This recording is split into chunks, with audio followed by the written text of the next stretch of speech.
Assalamualaikum warahmatullahi wabarakatuh. Hai teman-teman, apa kabar kalian? Nah, di sini saya akan memperkenalkan diri. Nama saya Fidila Nidia Ayuni dari kelas 5B jurusan PGMI. Nah, di sini saya akan memenuhi tugas secara peradaban Islam. Saya akan menceritakan tentang strategi dan kebijakan pada masa Daulah Utsmani. Di sini ada 4 pemimpin Daulah Utsmani. Yang pertama itu ada Utsman pada tahun periode 699 hingga 726 Hijriah atau 1299 hingga 1326 Masehi. Yang kedua Orhan pada tahun periode 726 hingga 761 atau 1326 sampai 1360 Masehi. Yang ketiga ada Murad I pada tahun periode 761 hingga 791 Hijriah atau 1360 hingga 1389 Masehi. Nah, yang keempat yaitu Bayazid I pada tahun periode 791 hingga 805 Hijriah atau 1389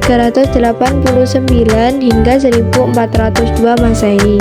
Di sini saya akan menjelaskan latar belakang dari Daulah Utsmani. Nah, latar belakangnya yaitu Utsmani terletak di antara Eropa dan Asia, sehingga memungkinkan kontrol atas jalur perdagangan penting. Nah, di sini Utsmani mewarisi tradisi Islam dan kebudayaan Turki. Keruntuhan Perkaisaran Bizantium memungkinkan Utsmani mengambil alih wilayah tersebut dan Utsmani memiliki pasukan yang kuat dan terorganisir.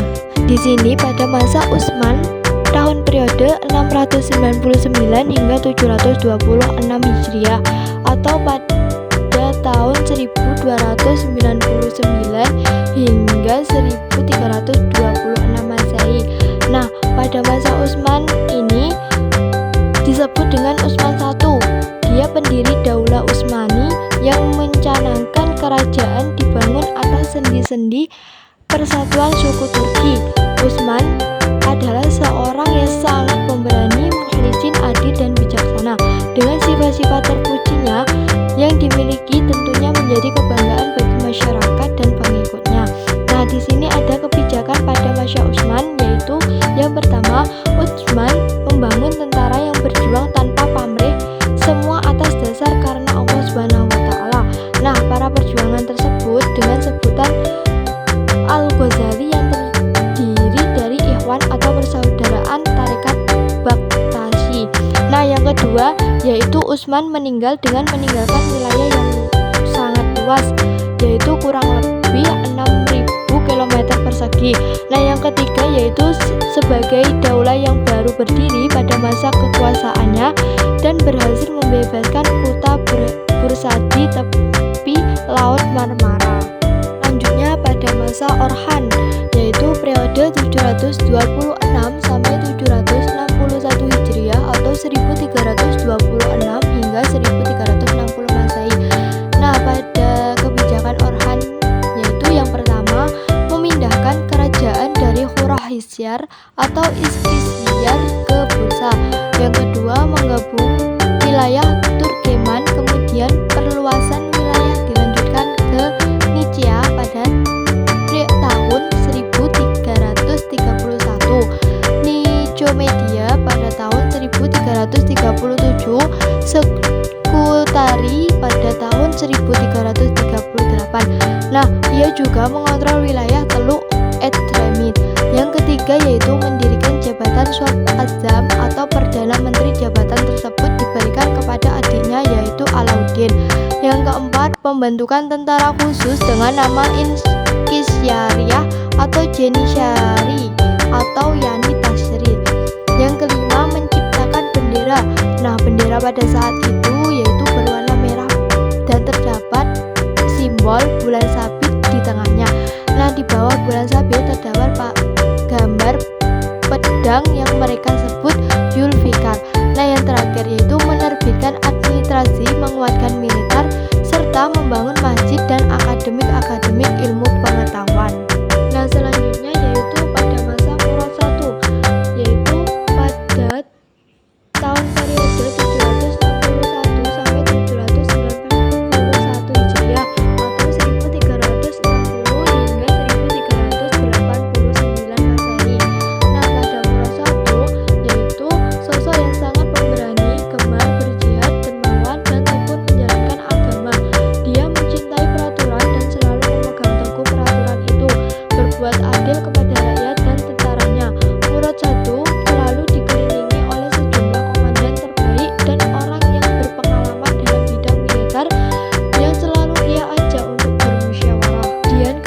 kebijakan Murad I.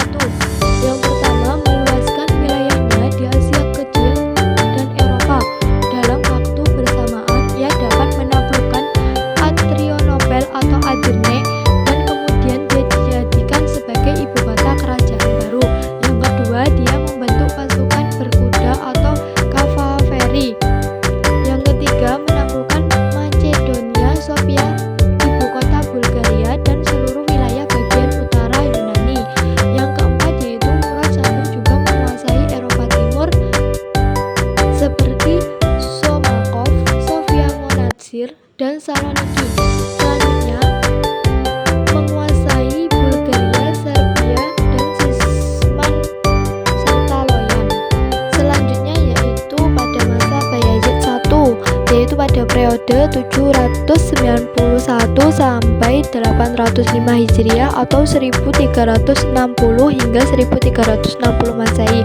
Nah, Bayazid I yaitu seseorang yang sangat pemberani, cerdas, murah hati, dan memiliki semangat yang kuat untuk melawan perluasan di wilayah Islam. Selanjutnya yaitu kebijakan Bayazid I. Yang pertama yaitu Bayazid I melakukan perluasan wilayah di negara-negara Kristen Anatolia. Dan yang kedua yaitu kemudian Bayazid I diberi gelar sebagai Yaldrum atau kilat. Bayazid sangat besar pengaruhnya sehingga mencemaskan Paus. Kemudian Paus Bonifacius mengadakan penyerangan terhadap pasukan Bayazid dan kemudian peperangan inilah yang menjadi penyebab terjadinya perang salib.